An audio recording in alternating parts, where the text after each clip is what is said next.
is such a common problem. We need to talk about it. Why do you stay so long, way too long in relationship?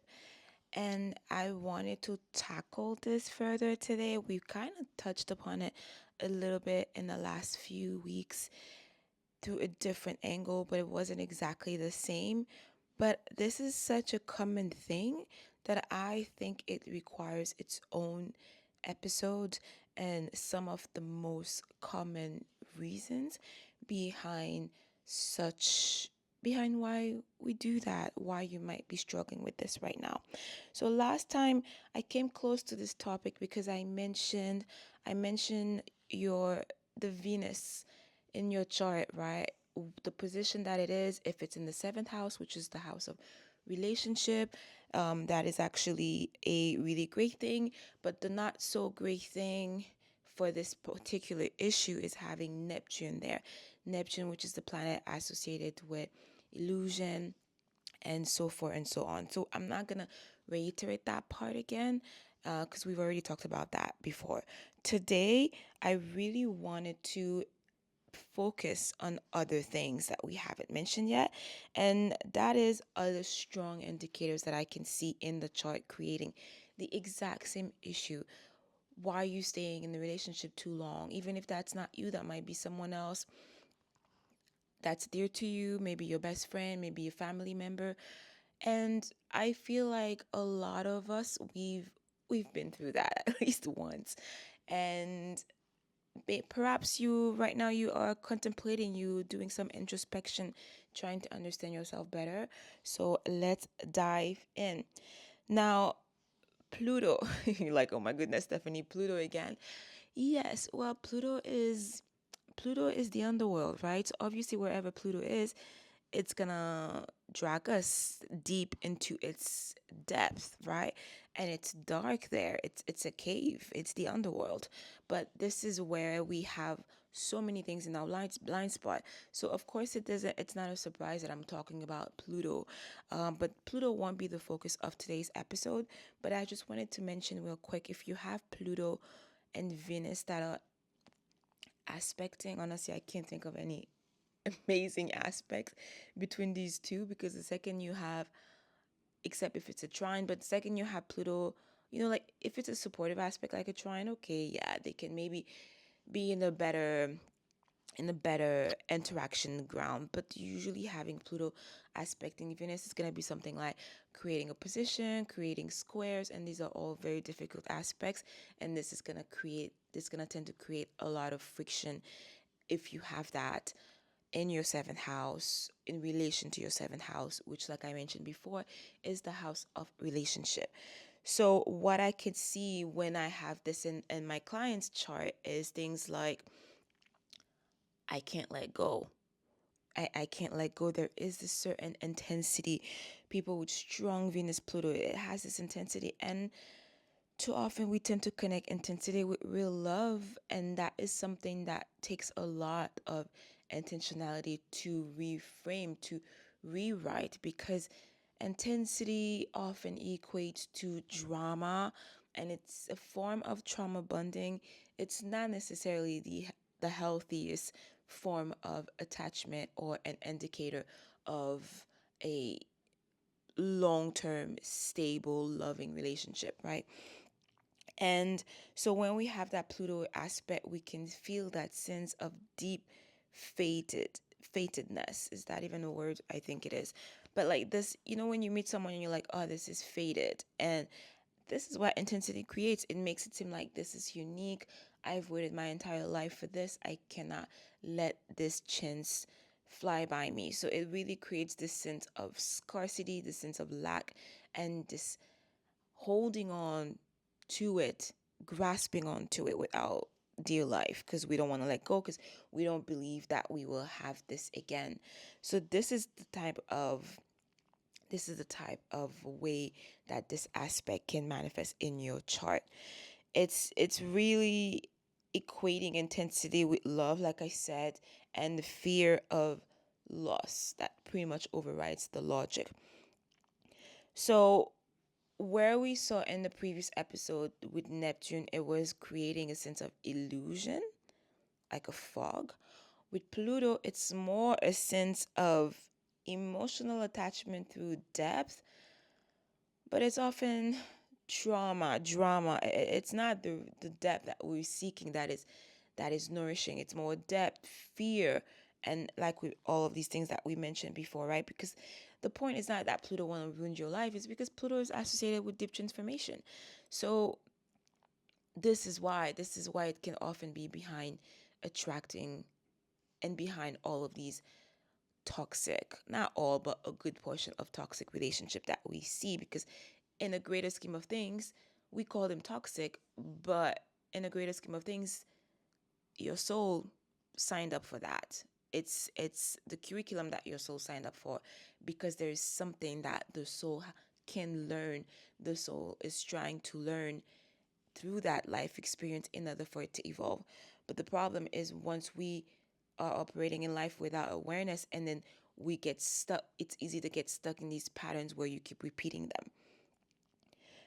Another very very popular reason that I often see in the chart, if you feel like you're staying too long, way too long, you don't know, you're having a hard time moving on when the relationship has run its course, it is a Venus Saturn aspect is another one. Saturn is the Saturn's vibe is the whole I must earn this. So when we have Saturn interacting with Venus like that in a hard aspect, it can create that element of everything is normal. You just earning that love, right? And you that's where you can easily start overlooking everything else, and it create that weird dynamic of tolerating poor treatment. And this is where I need to tell you, my love, there is never any good reason to tolerate good treatment. If that's you, definitely do seek help, because a lot of time when we get caught up in these patterns, we can't see them.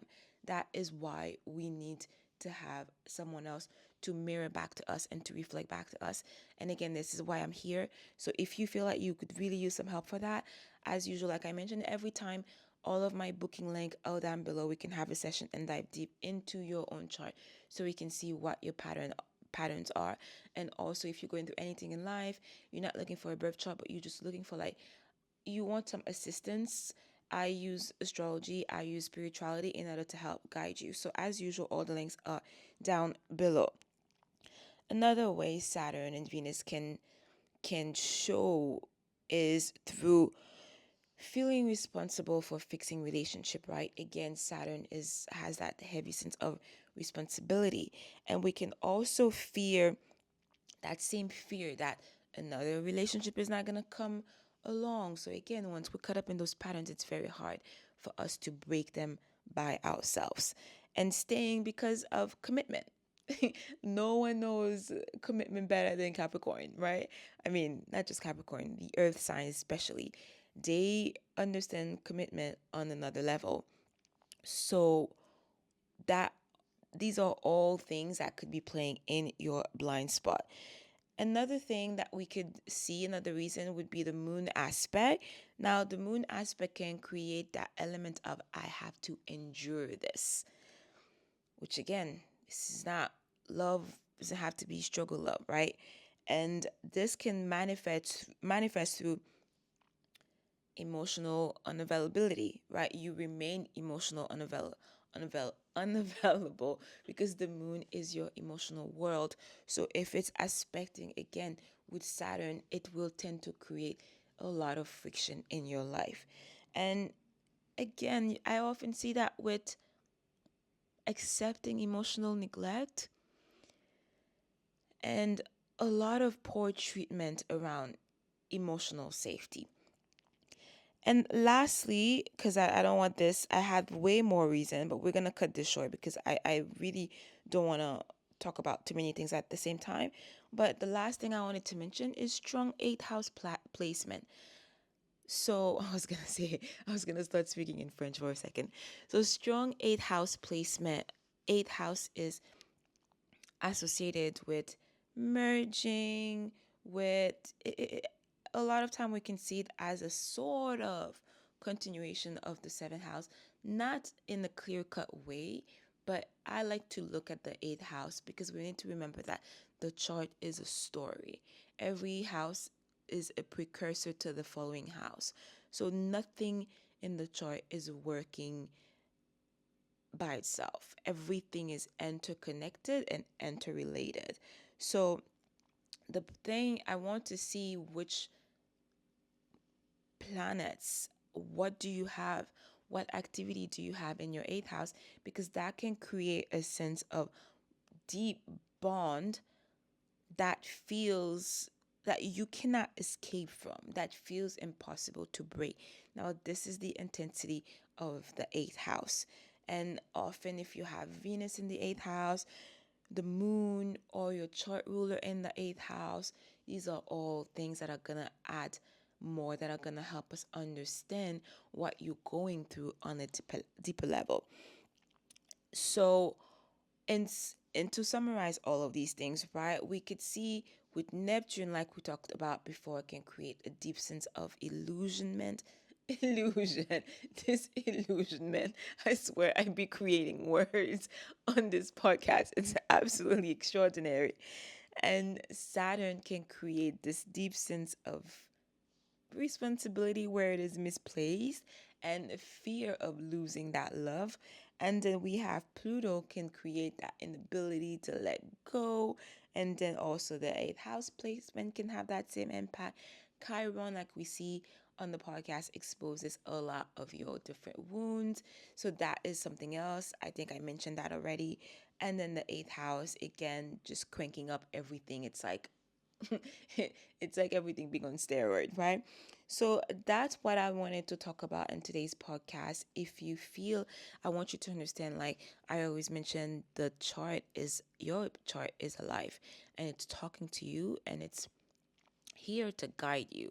So if you feel like you're struggling with letting go, you stay way too long in a relationship, my love, I promise you there's going to be something in your chart that is going to help you understand that pattern.